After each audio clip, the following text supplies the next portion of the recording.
Thanks for downloading this episode from Teachers Talk Radio. You can find the full schedule and listen back to all our shows at ttradio.org. Enjoy the podcast. Hi, and welcome to the Late Late Show with me, Seema Aggarwal. So this is our launch show, and we've got some really exciting stuff lined up for you today. So just to tell you a little bit about me, I'm a senior lecturer at a university in London. I teach on both BA and MA advertising. And I came into teaching from industry. So I did quite a lot of guest lecturing while I was working in the industry. My last gig was at Disney Theatrical, where I looked after their digital advertising for the UK for Aladdin the Musical and The Lion King. But I'm really, really excited to be back on radio in a totally different context, and one that I'm massively passionate about, which is education. So I've got two very cool personalities joining me on the show today, and they'll also each be challenging each other as well as delivering you a mini masterclass each, which I'll tell you more about later. So coming to the topic for the show today. Now, in UK higher education, I think that using academic sources is very much an expectation and something that is aligned with maintaining good academic standards. And I think that this is probably something that's been brought into question, especially as we look more at the function and the role of universities and what constitutes good quality teaching. So today, the question I'm asking is whether teaching without an academic source is still credible. And I love this question because when I came to teach at a university, I found that the department was a mix of practitioners and academics. And I very quickly realized that there was this sort of tension that existed between the two. And I think it's one of those unspoken things. And if I really reduce it down to the basics, it's maybe a difference in ideas about what is valuable to teach the students. And I know that this is an opinion that definitely I've spoken to others in the field, and they've observed that similar kind of tension between the academics and the practitioners. So I thought that this would be a really interesting question to start with. Just as an example, I remember teaching on a unit once, and I was asked to teach some of the theories and frameworks around digital marketing. And my colleague said to me that those frameworks had to come from the core textbook for the unit. So I remember I was sitting at home, I was preparing this lecture, and I went through the chapter on this area in the textbook. And I remember thinking, okay, this book was only written a couple of years ago, but we don't actually use any of these frameworks in industry. And half of them I'd actually never heard of. But then some of the ones that I hadn't heard of or used in my working career, they actually seemed quite interesting and potentially valuable to try out. But then I also had this kind of conflict because the things that I wanted to teach in response to that topic were these frameworks and methods that were probably, I don't know, invented by someone randomly and passed around the industry. And I'd used them lots of times, so I knew that they worked, but they didn't necessarily have an academic basis or exist in a textbook that I could then reference. And then if I taught the textbook ones, I didn't really believe in them. And so that conflicted with my ability to teach with conviction. So I don't think that there's like a straight answer to this topic. And I guess that the industry and the context can probably make quite a significant difference to the answer to this question as well. But I guess I wanted to start with this topic because I don't really have a concrete opinion on it.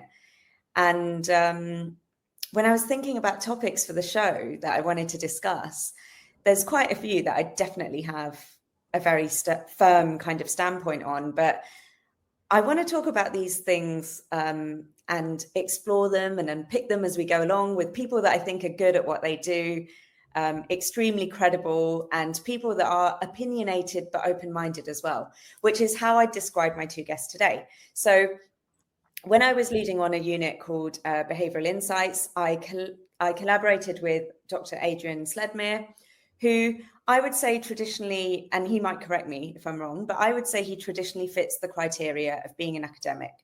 And when I worked with Adrian, I thought our work on that unit was a shining example of how both perspectives add value and can actually work really well together. But I also feel that this was quite a unique experience, and I haven't found that it usually happens this way. So I think Adrian has this great ability to make students curious and to really bring academic theory to life, which is basically good teaching. So I'd like to welcome my first guest, Adrian. Hi, Adrian. Hello. How are you doing? I'm good. Thank you for having me on the show. Thank you for being on the show. So do you want to tell everyone a bit about yourself? Well, yes. I mean, firstly, a mild correction, really. I would say I am an academic. However, my journey into academia only began really in my late 30s after a long career in playing music. Hence my avatar there with which you guys can see, but probably no one else can. And so I was working as a musician, producer, and guitar player. But I had a huge amount of questions about the industry that I worked in and about life in general. And not having been to university, I went very late on in life. And so in some senses, my interest in academia was directly in response to questions that I had about life. I didn't sort of go into it at 18. As many academics do, they start their academic careers at university and they go straight into teaching. I had this kind of body of experience that I wanted to really make sense out of. And I found that the more I looked at the idea of going to university and studying, the more books that I began to acquire from local bookshops, the more I got kind of not obsessed, but the more I wanted to get involved with developing my knowledge and learning what other people had written about life, about society, about music, and how I could use that to develop my own ideas. So that was kind of really my career trajectory. Originally, I had started my working career in insurance and then advertising, but then had gone off to do touring and to work in other things. You know, I even worked on cruise ships. I've done all kinds of different things playing music. And it really was upon those experiences that I sort of desperately wanted to sort of build and develop my knowledge. So everything that I learned at university, all of the theories, all of the anthropology, all of the media studies and social sciences, was really something, to me, it was fascinating from outset. And I think that possibly being a mature student helped me a great deal and gave me the kind of the energy. I had a lot of questions about life that I wanted to answer. So that's really been my background. And from that point onwards, I've sort of slowly made a transition away from doing music, which I still do to some extent, but more involved with teaching and developing my own research, academic research, which has been chiefly about music, but also music and advertising and music and branding. I'm particularly interested in those areas. Yeah, go on. No, go on. You carry on. And that's me really. So I do. You're right to some extent. I think I would fit the mold of an academic in the context where we first met, because I was teaching theoretical classes and I was teaching theory, as opposed to many of my colleagues who were mainly involved with teaching industry-related subjects. I would sometimes cross over into those areas, but it was mainly academic. So I was well versed, and I could also understand with some sympathy the experience of colleagues who were brought in to teach more vocationally orientated lectures, but in an academic context. And I could understand that tension very early on. And it was something that had existed on some of the degree courses that I had taught not only at the college where we first met, but also, for instance, at I taught for a long time at a drama college and had responsibility for delivering the academic side or the academic studies side of a degree program to students who were in theatre arts. In other words, these were students who were doing lighting design, costume production, theatre design, but had obviously to have an academic component to their degrees in order to get them. And similarly, there was a certain amount of tension within those particular degrees that I've experienced at other colleges. And clearly, a lot of colleges now are more vocationally orientated, and they are offering degrees, and degrees have a certain gravitas. Otherwise, they wouldn't be degrees, and they need to have an academic component to them. So there is always potentially that tension, and that is a challenge to teachers, I think, is how do you, if you can put it this way, how do you sell the idea of theory and academia to students? Quite possibly when those students are more vocationally orientated. That is a challenge. So that's me, really. I can waffle on for ages, but I'm sure you probably want to introduce Kent as well. And yeah, absolutely. I mean, it's so interesting to hear about the sort of journey and the trajectory before you came into academia. I keep hearing recently about this thing called a squiggly career path, where people don't have necessarily a conventional route into what they do. And I do find that very interesting. I'd say that you've probably had that as well. And yes, I want to get more into discussing the tension that you've talked about, which interestingly does go across other industries too. But one of the things I want to do first is, of course, to introduce my next guest. So quite often I call my industry friends in to come and teach on our course. And one of those people is our next guest, which is Kent Valentine, who over the last few years has come in and taught on both our BA and our MA. And he's been a big hit with the students. So he's pretty much a regular on the course. One of his many side hustles was as a stand-up comedian. So yeah, I've got a musician and a stand-up comedian, which is great. It's no wonder that he's got this infectious energy and a very natural way with teaching. So hi, Kent, welcome onto the show. Hello, thanks for having me. Thank you. So yeah, tell everyone a bit about yourself. So I'm Australian, and I grew up in a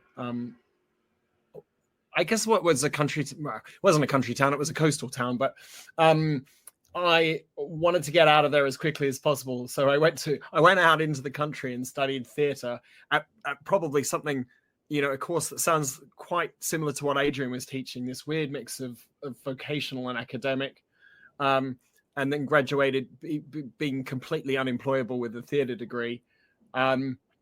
And so I went into advertising as well in the fledgling digital space. And at the same time as I did that, I started a stand-up comedy room in Sydney. So I always had these parallel pursuits going, one that paid money and one that drained money. And over time, the money drain eclipsed the money earner for its earning capacity. And I switched over and started doing stand-up full-time and doing digital media advertising as a side hustle. And I moved over to the UK, and that was all fine and dandy, just doing stand-up full-time. This is one of the few places in the world where you can actually do that in a sustainable way. You can do stand-up and not have to do something on the side. It's really, one of the best things about this country. But as soon as we had 2 children, that became unsustainable. Being on the road 6 nights a week is just really difficult on any kind of relationship, and it's hard to be present. So I went back to agency life and stayed with an agency for about 7 years. And then the industry really shifted underneath us, and we ended up selling our agency to a management consultancy, which is where I live these days. So I feel very out of my depth academically. So, within within a management consultancy, it's a really kind of quantity space. It's been really eye-opening. I've been there for the last 8 years. I lead our London office, which is one of the hats that I wear, and the other hat that I wear is I design and facilitate collaborative sessions with clients. So if you've got a group of business leaders who have very different opinions about a really important topic that's make or break, then you kind of wheel me out and I come in and help facilitate a conversation so that everybody can get facing in the same direction, hopefully without blood on the floor. And one of the things that I get to do, which is really wonderful, is a little bit of radio, which is lovely. I've had radio sort of scattered throughout my career, and I really love coming back to this medium.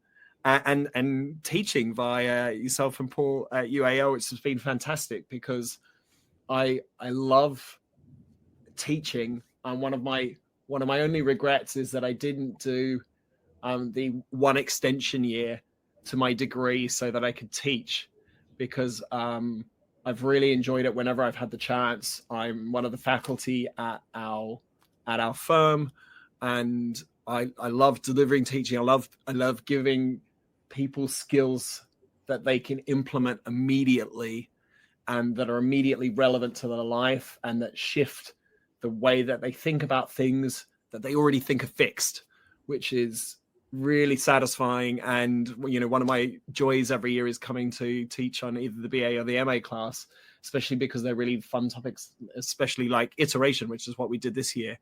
And being able to run those sessions with people and have them go in 1 3-hour session from being quite blasé about a topic to really interested in a topic and playing around and experimenting with it is super fun. So super excited to be here and happy to chat. Yeah, no, and I think it's true.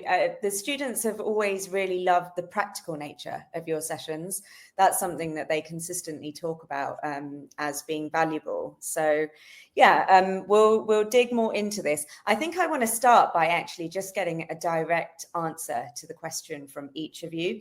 But before I do that, I just want to also mention that this show has been brought to you all in partnership with John Catt Educational. They are publishers of professional development books and resources that support great teaching and learning in schools around the world. So if you want to sort of level up your professional development, you can visit johncattbookshop.com to explore the full range of titles. And if you want to get 20% off your first order, you can use the code JCTTR2425. Also, if you haven't subscribed to our TTR weekly newsletter yet, then make sure you do that.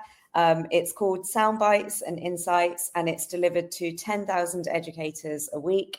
It has a sort of curated selection of 4 of our standout shows from the week, loads of exclusive discounts and offers from our sponsors. So you can sign up on the website, which is it's ttradio.org/newsletter. So let's start with an answer to the question. Now, I can't decide who should go first. And when I was, I've always been a big Radiohead. And when I was growing up, one of my favorite features was this thing called Guess the Sound. Do you guys, are you Radioheads? Did you used to listen to stuff like this, or was it just me? No, we had that in Australia. Yeah. Awesome. Secret sound. So just for fun, we're going to play Guess the Sound, and whoever gets it right or is closest to it can answer the question first. So are you ready for the sound? Here it is. Hang on.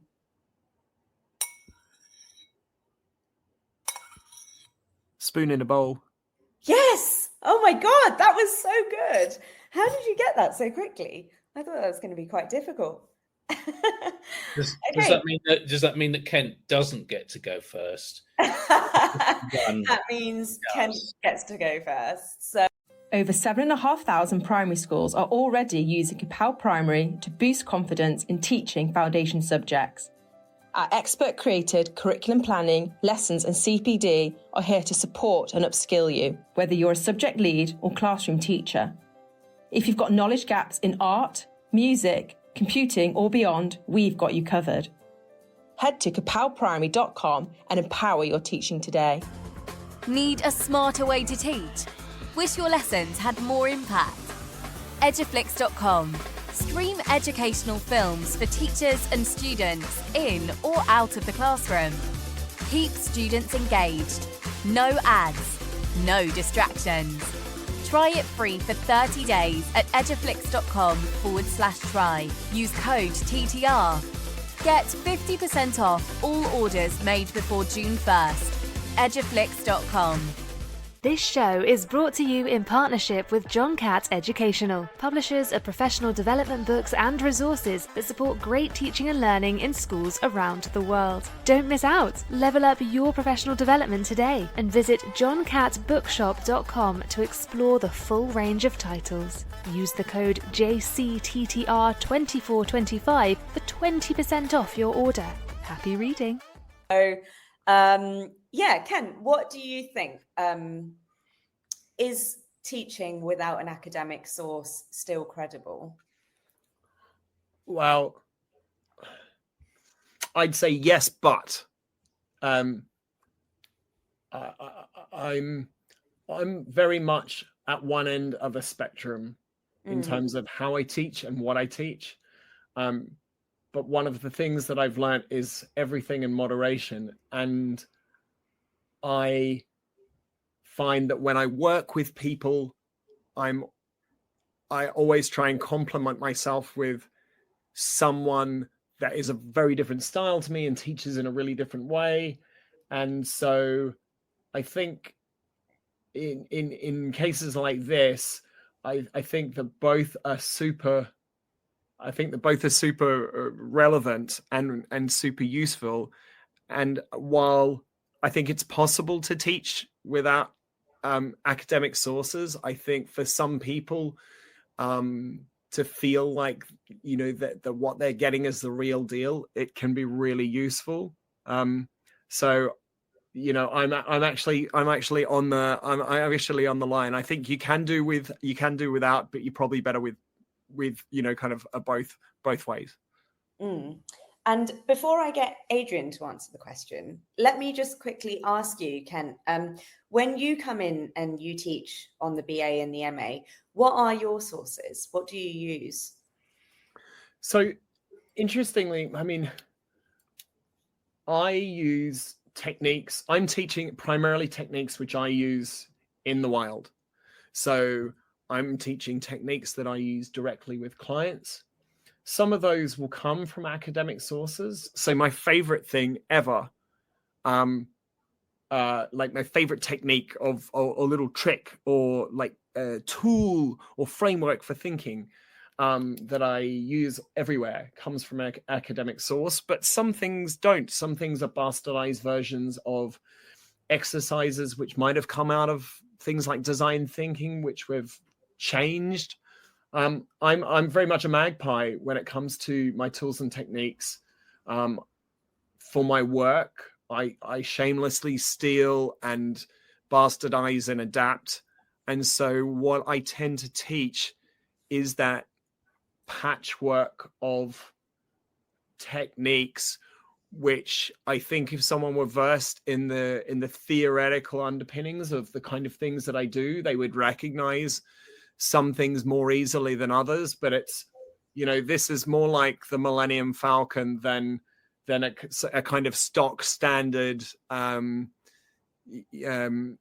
straight off the production line type of idea. This has been cobbled together and it's generations of things tacked on and knocked off and damaged and fixed with spit and gaffer tape. Yeah, that's really interesting, because I guess that's the way that people do things in industry, right? They take bits of models and frameworks that work, and then they can turn it into something else and make it work for this client or this particular case study. So yeah, that kind of patchwork of techniques, as you say, that's quite interesting. Adrian, I'm going to come to you. So tell me, what's your sort of direct answer to that question? I'm going to be similarly on the fence, really, and vague. And in the words of Blackadder, is teaching without an academic source still credible? He might say, well, yes, but also no. And I think that when I started to think about this question, I thought this is really a question that relates to the context, and it relates to what you're delivering and to whom, really. It's a very, very obvious set of kind of considerations. If you are talking, for instance, about the subject of authenticity in popular music, for instance, there is an entire body of work that you really do have to engage with or acknowledge before you can talk about it with any authority to a group of students. However, if you're teaching something that I think that is essentially vocational, say, for instance, as I think I mentioned to you guys earlier, the subject of plumbing, for instance, there is not a huge academic body of knowledge that concerns plumbing. And I'm not being deliberate, I'm not sort of being glib about this or facetious about it. It's perhaps not surprising that there isn't, but the reason would be is because when it is taught, very often it is done visually, and it's very self-evident, and there are particular ways of doing things, and it doesn't necessarily need a huge body of research behind it to explain it and justify it. Whereas I think if you're looking at something like English literature or sociology or any of the social sciences, then that is a different kind of kettle of fish. And in that context, I think it is probably more important that you are using academic sources, because ultimately what you're going to ask the students to do with their assignments is going to replicate the kind of research conventions and processes of those particular disciplines. And therefore you have to kind of lead by example, I think, and to use academic sources. I'm sorry if that's a little bit, go on. Yeah, on that note, Adrian, can you just explain a bit about what qualifies as an academic source?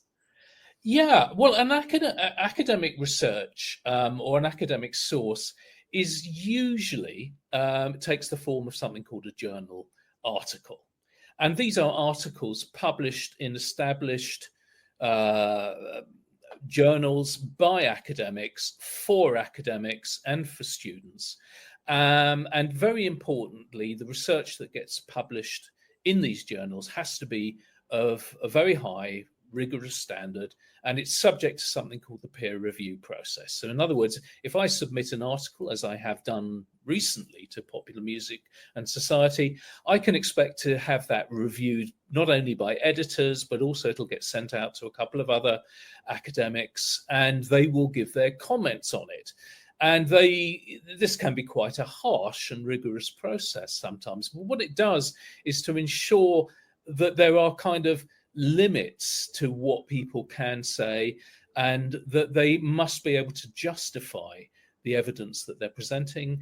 They must be able to justify their theories on a particular subject with reference to what has been written before.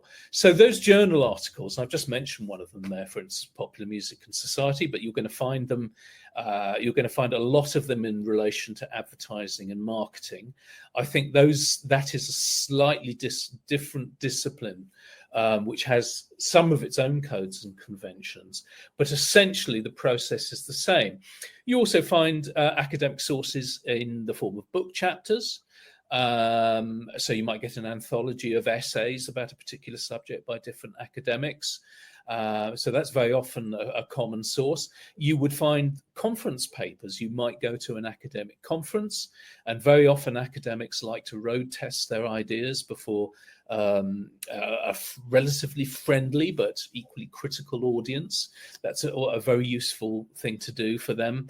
And also you can go online and you can look at student postgraduate research. You can look at PhD theses and master's theses online at many different colleges.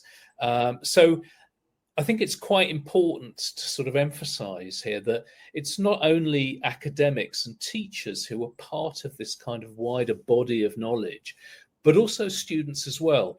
And that was something I always try and get across to students is that when you're doing a bit of research, when you're doing your dissertation, you are part of that same august body of research that the person who's delivering lectures to you is. And sometimes students actually they begin to get a little bit more enthusiastic sometimes about the idea of doing a dissertation if they realize that it has that value to it. So those are the traditional sources.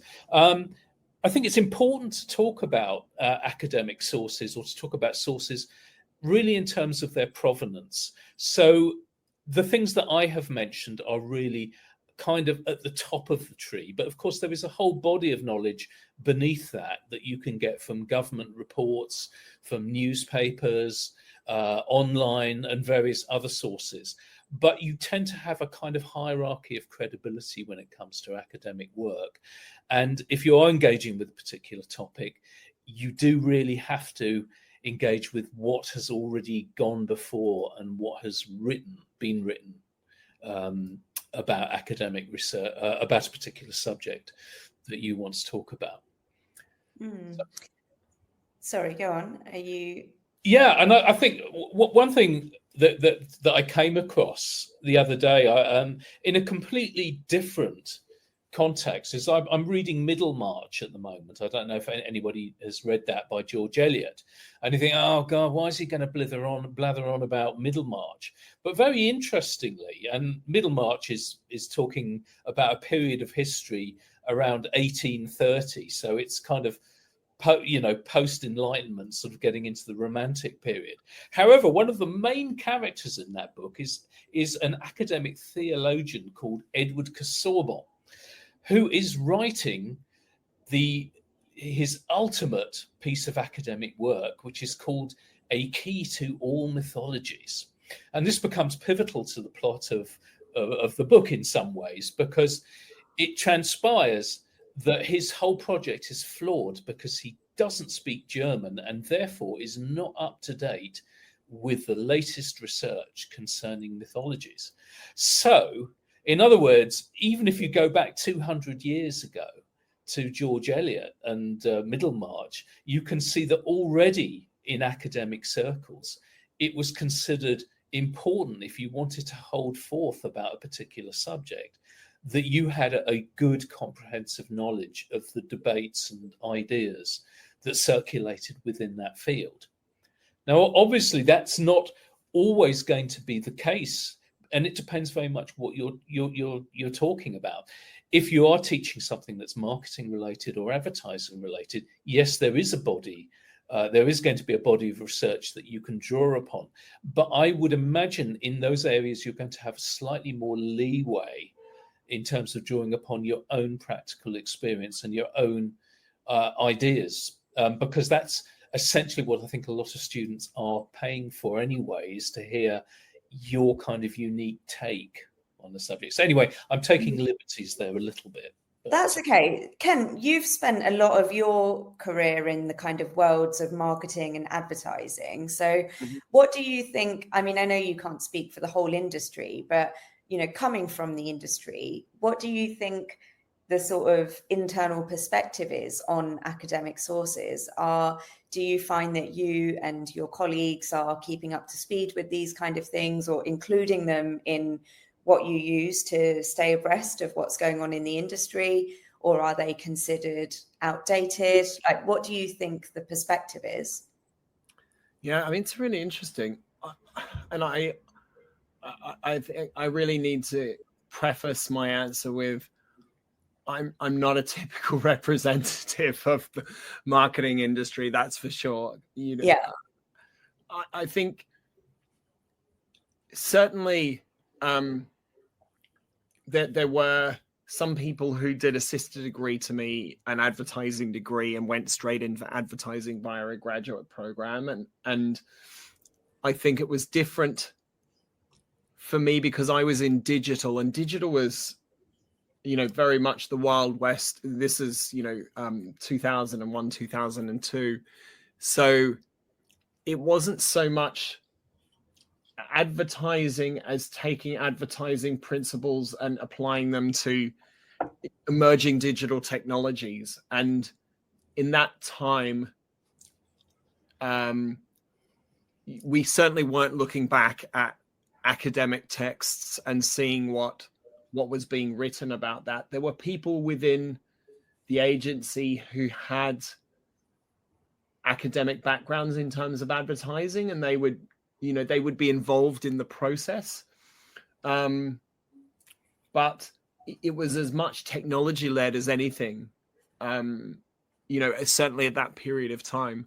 When I think about what I do now in terms of management consultancy, and there are lots of different techniques, that is a big, being a consultant draws on lots of different disciplines, from economics, history, politics, organizational psychology.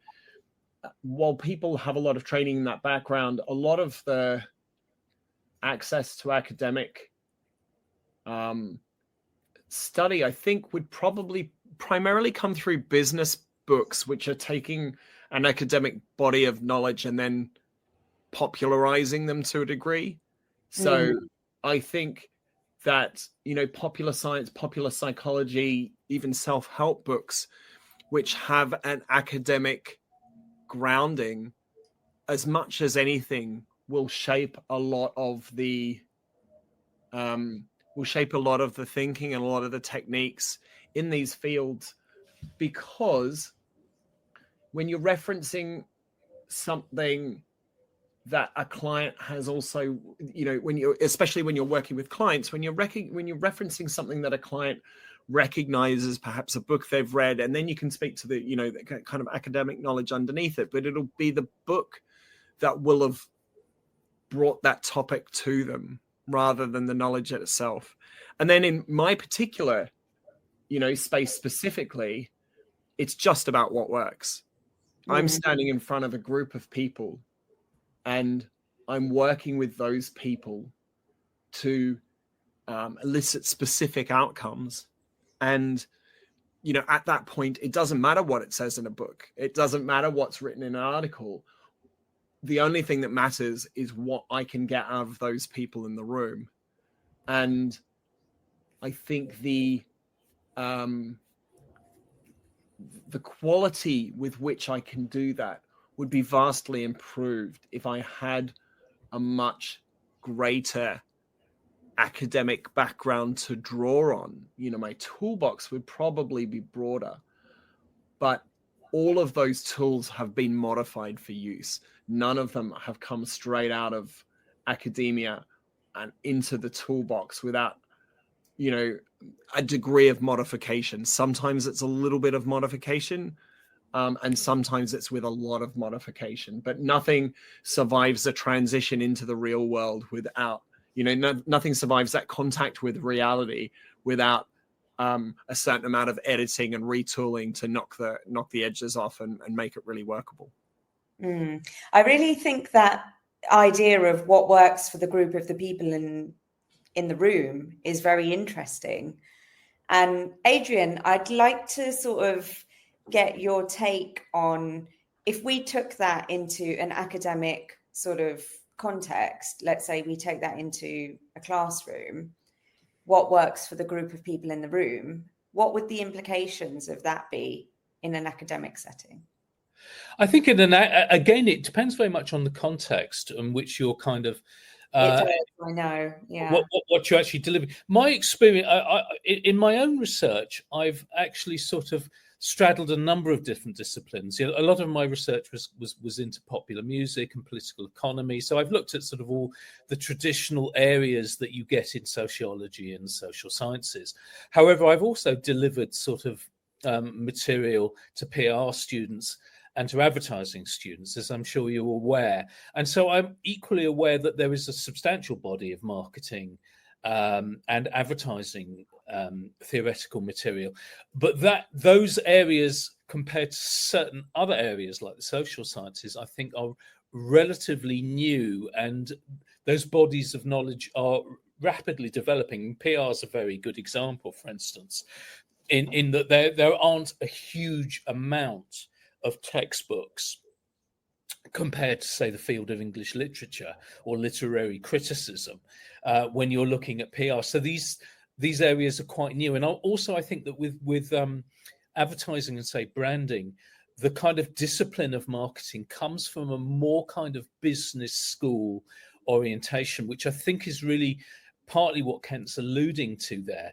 And that is a different body of knowledge, very often dealing with particular theories, models, and ideas that can be drawn upon in a classroom situation to lend authority.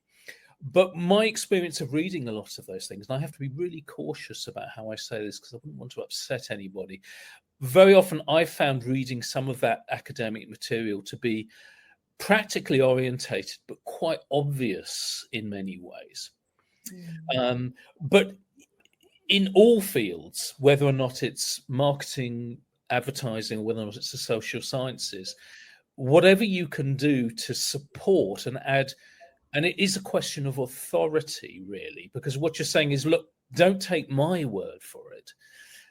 This is what so-and-so, who, you know, is a well-known figure, has said about it. This is what a certain academic has said. And you want to be able to do that, if you can, to support your point. But I don't think it's necessarily essential, particularly when you are talking about something which has a very practical application and where ultimately you've got results that you want to get. And with advertising and marketing, you are in the business of really teaching people or helping people to sell something, which is quite different to achieving a Marxist understanding of theatre, for instance, which has perhaps not the same, it might have a revolutionary agenda, but it doesn't have the same set of practical objectives. And therefore, I think it is different in that sense. There are parallels, but it is essentially different based upon what you're trying to achieve. Yeah, I mean, I think it is different, but then I don't think that is necessarily recognised by institutions. So I don't think there's necessarily a sort of acknowledgement that this is a more practical degree, and therefore it's fine to go away from using academic sources. Or would you disagree? No, I agree with you, and I think, as I was saying earlier, really, that when somebody's walking away from a college, whether or not it's, you know, whether or not you've done English literature at Cambridge, or whether or not you've done a more kind of vocationally orientated degree, it is at the end of the day a degree. So every degree has got to have hardwired into it a certain amount of academic material and academic study. I think it's quite difficult to have a degree where you don't have that. So not surprisingly, institutions and universities and colleges are going to have a certain emphasis on that. And also bear in mind that the recent colleges are funded partly via the quality and the breadth and extent of their research and publishing is important to their income, but also to their whole raison d'etre. Most, universities are defined to an extent by the research that they do. So it's not surprising, not only in terms of delivering a degree, but also the cultural milieu that you're going to teach in, if you teach at a university, is going to be research orientated, and part of its income does depend upon that. I think that's an important point to mention. And so it's not surprising that people who have published a great deal, for instance, that is quite important to their kind of career development within academia and within universities, and how they progress through those institutions is quite important. So you might find, possibly in some institutions, that there is a little bit of tension there in terms of staff who are delivering more practically orientated subject, and people who are dealing more with what you might call pure rather than applied knowledge, which is a kind of dichotomy that you get between different types of knowledge. And I think that with some academic subjects, you're more skewed towards pure knowledge, almost like saying knowledge for its own sake, rather than applied knowledge. And I think when when you kind of understand and acknowledge the difference between those different knowledges, you can get to the core of how the delivery can be different, and whether or not indeed you do need to cite academic sources. I think for people, if you are teaching in any situation, it's fine, I think, to draw upon your own experience. And I think that, in recent years, lived experience has become, a more acknowledged source of knowledge and expertise, more than perhaps in previous eras.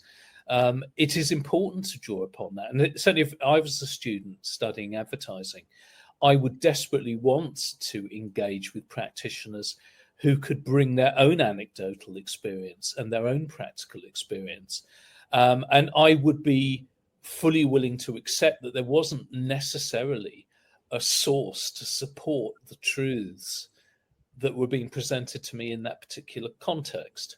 Yeah, absolutely. I think it is very valuable, and the students are always sort of crying out for more people like Kent to come in and to sort of share their knowledge and their experiences and how what they're learning actually applies to the real world. Yes.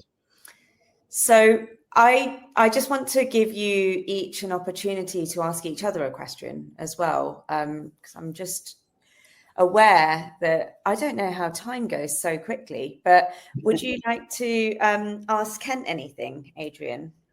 Yeah, I'm just wondering, do you draw a great deal upon the kind of that body of research that falls under the heading of marketing or advertising academic research? Would you routinely use material or cite quotations from that in your lectures? Or is it quite possible that you would deliver a lecture and you wouldn't introduce any quotations or citations at all? So, I mean, it's a great question. I tend to teach, so I don't teach marketing. I might be lecturing in a marketing course, but I tend to be teaching, and I think this comes down to your distinction about whether it's applied knowledge. I tend to work more in the applied knowledge. What I'm teaching people is techniques that they can apply to their projects and assignments. So I'm teaching them how to do things.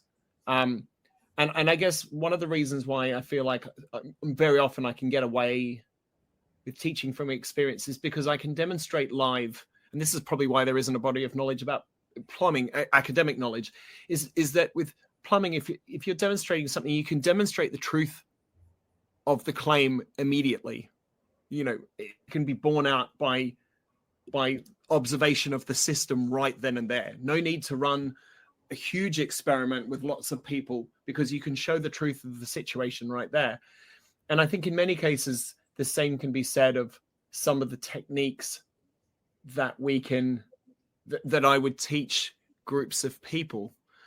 What I do is, if I'm designing something, for example, a workshop, I will often research what existing academic literature might say about something that I've heard from someone else.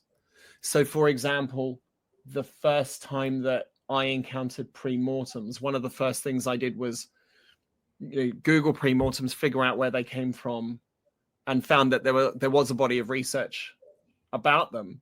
And so sometimes I cite that research, sometimes I don't. More often than not, I probably don't, because it's not important where pre-mortems come from. What's important is that they work, and that, for the people that I'm teaching, they are a technique that is used extensively in business and it yields real world results. The fact that there is academic literature to back that up is useful, but not necessarily necessary within the context in which I'm teaching. I'm sure that some of the students, though, would love more rigor around that from me. And maybe they'll get that over time. And certainly this conversation has actually been really useful for making me think a little bit more about that. It's not something that I've thought about deeply. So but I wouldn't necessarily bring it unless I thought that it added something that I would be missing if I omitted the reference. Does that make sense? Absolutely, yes, yeah.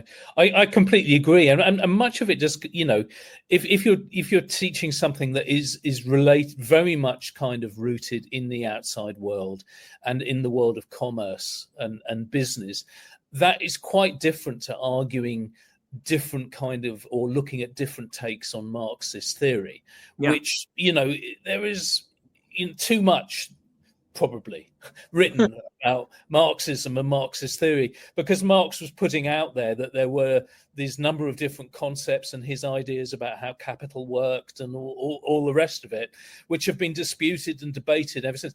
And it's very, very, very difficult to actually prove and to sort of say, well, actually, Marx has been, you know, it's been proved to be correct because this is what we now know empirically about ideology, all of these different things. I think where you are dealing with a lot of abstract concepts that are not rooted in the outside world, it becomes almost more necessary to bring on these different voices supported by quotation in order to develop a particular debate. Whereas if you're dealing with something that's more practical and where you've got direct experience of what does and doesn't work, that's quite a different set of considerations. Yeah.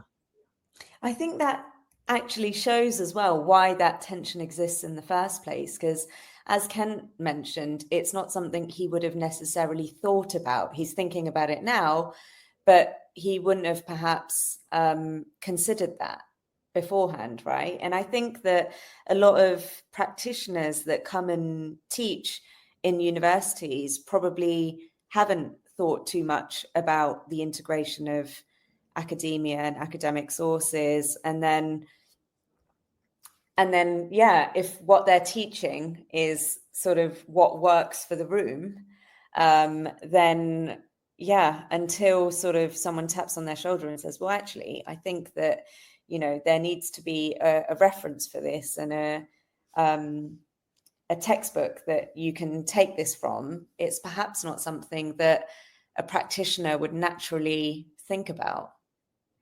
Yeah, and I think if you zoom out from this question, what you find is that there are fundamental questions we're asking here that are kind of what I would describe with my academic hat on as epistemological. In other words, how do we know what knowledge is? How do we know what truth is? How do we know what reality is? Yeah. And essentially, those objectives remain the same. They lie at the back. Those essential questions lie at the back of what each of us is trying to do in a university teaching context, but we're coming at it from slightly different histories and slightly different directions. And I think if you were, I mean, say if Kent wanted to publish, you know, a formal paper about any of his material or any ideas he had, then you would get involved in that peer review process, and all of a sudden you would find more of an impetus to find citations and academic sources to support and present your material. In the classroom, it's important, but I think it's not quite as important as it is within academia. That makes sense. It does. So just to sort of close off the debate part, Ken, would you like to ask Adrian anything? Yeah, I think I guess I'd love to know if there are situations where it's been inconvenient to cite the academic sources. Sorry, that is my dog in the background lapping up some water. I don't know what it sounds like to people that can't see this, but it always sounds obscene from where I am if you don't have any context. Yeah, I'd love to know when it's actually been inconvenient, or unhelpful. Yeah, I mean, I think I've tended in my teaching, sometimes to my detriment and possibly getting myself into trouble on occasions, to draw very heavily upon anecdotal material, and to draw upon humour as well in order to get certain ideas across. Because I think that it's one thing to present material, but I think it's also extremely difficult to inspire students sometimes to get as enthusiastic about a particular topic as you are. In other words, essentially trying to sort of sell it. So I think there have been occasions where I have realized that I have prepared much too much material.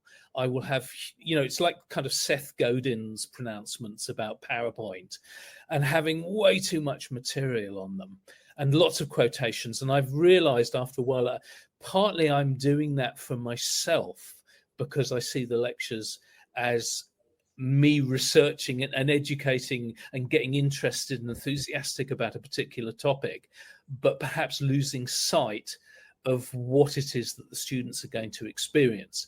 So I think that in many ways, the more you can pare back lectures and sometimes not rely on quotations and have them just for the sake of it, I think it's important to get a really good balance in one's teaching. And to have use quotations to establish a certain degree of authority, but not to rely on them too much in a lecture situation or citations or academic sources. I think they can be there, but they're not perhaps one of them. They're not necessarily the most important thing when you're delivering material to students. I think one of the most important things is to inspire, and that sounds like a really cheesy, unoriginal thing to say about teaching, but it's something of getting that energy across and that enthusiasm to students. And if you can bring on other voices to help convey that enthusiasm, then have at it. But I don't think it's always essential. Over 7,500 primary schools are already using Capel Primary to boost confidence in teaching foundation subjects. Our expert-created curriculum planning, lessons and CPD are here to support and upskill you, whether you're a subject lead or classroom teacher. If you've got knowledge gaps in art, music, computing or beyond, we've got you covered. Head to capelprimary.com and empower your teaching today. Need a smarter way to teach? Wish your lessons had more impact? Eduflix.com. Stream educational films for teachers and students in or out of the classroom. Keep students engaged. No ads, no distractions. Try it free for 30 days at eduflix.com/try. Use code TTR. Get 50% off all orders made before June 1st. Eduflix.com. This show is brought to you in partnership with John Catt Educational, publishers of professional development books and resources that support great teaching and learning in schools around the world. Don't miss out. Level up your professional development today and visit johncattbookshop.com to explore the full range of titles. Use the code JCTTR2425 for 20% off your order. Happy reading.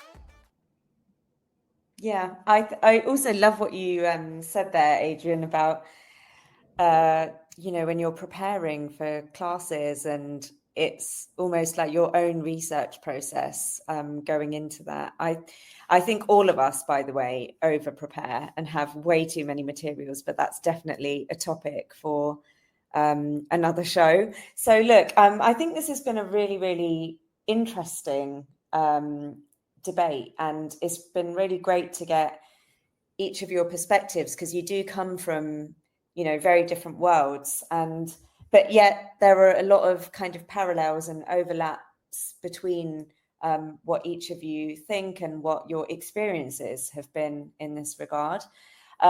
So one of the things that I want to do on all of our shows, especially because we've got such great guests on the shows, is to give each guest an opportunity to teach a very quick kind of like 3-minute masterclass on anything of their choice, just to give the listeners something different.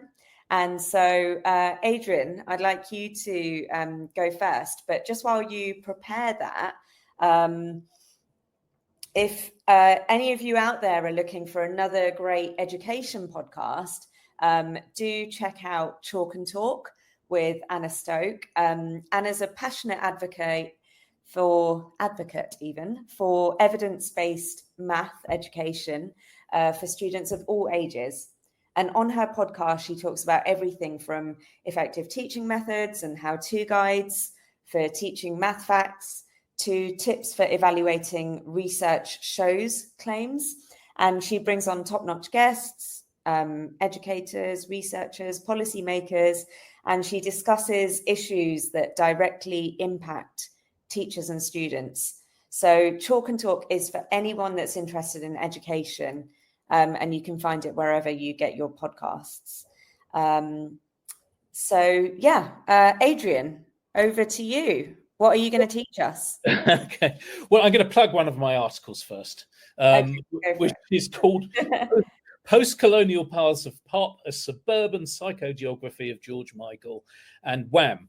And this was a paper I wrote with a friend of mine who's a very eminent music professor. And we were faced with trying to research. We were looking at geography and space and how this fed, how post-coloniality, a term which you may or may not know, how that fed into the kind of history and the story of a particular pop group. In this case, it was Wham. Okay, so we were looking at the backgrounds of George Michael and Andrew Ridgeley, the two founding members of that particular group. And one of the things that we found we would get a little bit stuck if we just looked at conventional theory, and there's a lot of it in relation to post-colonial studies that we could draw upon, and we did draw upon it, and also popular music studies. How could we kind of get in touch with the subject that we really wanted to explore? And one of the areas that I drew on was, in this regard, was psychogeography. And this is very much the idea that you can explore and map the outside world in a way that kind of sets up real physical coordinates to the research you're doing. So, for instance, we were looking at George Michael and Andrew Ridgeley, so we decided to walk extensively around Bushey, which is near Watford, and where these two lads grew up. And we created our own map of all the key places. And we found that the process of walking, talking, and discussing was a really valuable addition to all of the kind of desk research that we had done. And it opened up all kinds of areas that we wouldn't necessarily have thought of. And psychogeography is not necessarily one of the most established methodologies, if a methodology at all. It's just something that comes out of a series of books that have been written by people like Peter Ackroyd and Ian Sinclair and writers like that. It's not even a formal kind of academic method of study. Nonetheless, I have found it useful. I've written in my article on Wham, but also in writing other things completely unrelated. I've written an article, also a book chapter on the smart city as well. And again, I drew upon this methodology that took me completely outside of my normal research box. So that's my hot research hint, with an emphasis more upon the outside environment and the space that we inhabit and which we live in. A more kind of informal, I guess, environment, which you can introduce and marry with other things from within academia as a way of energizing your own research and widening your kind of thoughts in relation to a particular subject. That's great, Adrian. I really like that one. I think that's really valuable, and definitely a big fan of integrating doing things outdoors. I think that there's something in the air, right, where you're outside, you get the fresh air, and it just brings fresh perspective. So really valuable. Kent, before we come on to you and your masterclass, just a quick reminder to all of you that this show is brought to you in partnership with John Catt Educational, who are publishers of professional development books and resources that support really great teaching and learning in schools all over the world. So visit the johncattbookshop.com, which is the the website where you can explore the full range of titles. And if you want to get 20% off your first order, you can use the code JCTTR2425. So Kent, what do you have to teach us? So I'm going to teach you a technique which is applicable in business, but it's also applicable in every aspect of life, and that is the pre-mortem. It's one of my favorite things to do. You can do a pre-mortem over a couple of hours. You can do a pre-mortem in 30 seconds. So for those of you who haven't heard of a pre-mortem, if a post-mortem is figuring out what killed something, you might, know them from cop shows, the murder victim, they always do a post-mortem, what killed this person. A pre-mortem is figuring out what might kill something. So a lot of the things that we look at in business are big risky moves that a company might need to make. Either they're going to change their strategic direction or pursue a new product line, or maybe just there's a big complex project, to bring two businesses together. And obviously, these things can fail in lots and lots and lots of different ways. And one of the ways that businesses will do that is collect risks. They'll collect a register of risks, and they'll say, okay, what are the things that could cause this project to fail? And they'll think about, what those things might be, and then they might develop plans to mitigate those risks.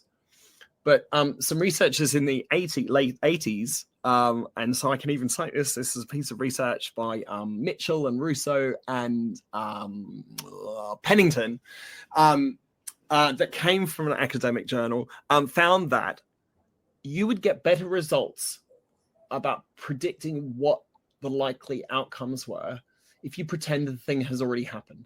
So instead of saying, we're going camping for the weekend, Seema and Adrian, we're going camping for the weekend, what could go wrong? Let's think about what could go wrong so that we can come up with some risk mitigation. What we think about is, we think about it backwards. We say, okay, let's pretend it's a Monday morning after we've been camping, and our camping trip was an unmitigated failure. It was awful. We hated it. We got no pleasure out of the weekend. We hate each other, and we're never going camping again. What went wrong?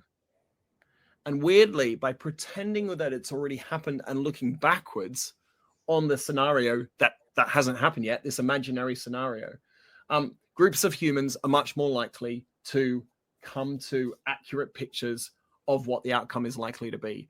They're much more less likely to have a confidence bias, and there's also a whole bunch of reasons why this creates a whole bunch of psychological safety within groups that typically have low safety, because it creates a space to talk about problems, it creates a space to talk about risk, it creates a space for people to surface challenges that have otherwise been difficult to surface because of the political arrangement in the room.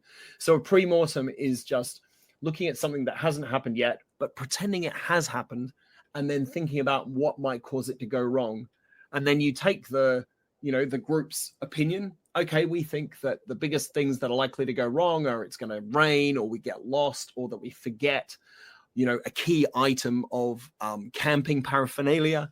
So that allows us to create a risk mitigation strategy. If we think those are the things most likely to go wrong, then we can double down on mitigating those risks by making sure that we've all got Google Maps loaded on our phone, that we make sure we've got, lots of wet weather gear, and that we make sure that before we pack our tents, we go through and we check everything in them, because we think one of the biggest risks is that we miss a key item. So that's how you do a pre-mortem. And like I said, I do it for family holidays. You can do it for wedding proposals. You can do it for big house moves. You can also do it for big strategic moves in business, or even just, should I ask this person out on a date? I love that. Yeah, I was going to say that I bet you can just apply that to a whole bunch of different scenarios, and yeah, it would be a pretty useful thing to do. I'd never heard of a pre-mortem, so I like that one. I'm going to add that into my own toolkit. Thanks, Ken. So yeah, this has been great. Thank you both for coming on and having, I think, what was a really interesting and valuable discussion. So yeah, thank you both. And Have a good night. You've been listening to Teachers thank you. Talk Thank you. Radio. Enjoy. Tune in live and listen back at ttradio.org. We look forward to hearing from you next time on Teachers Talk Radio.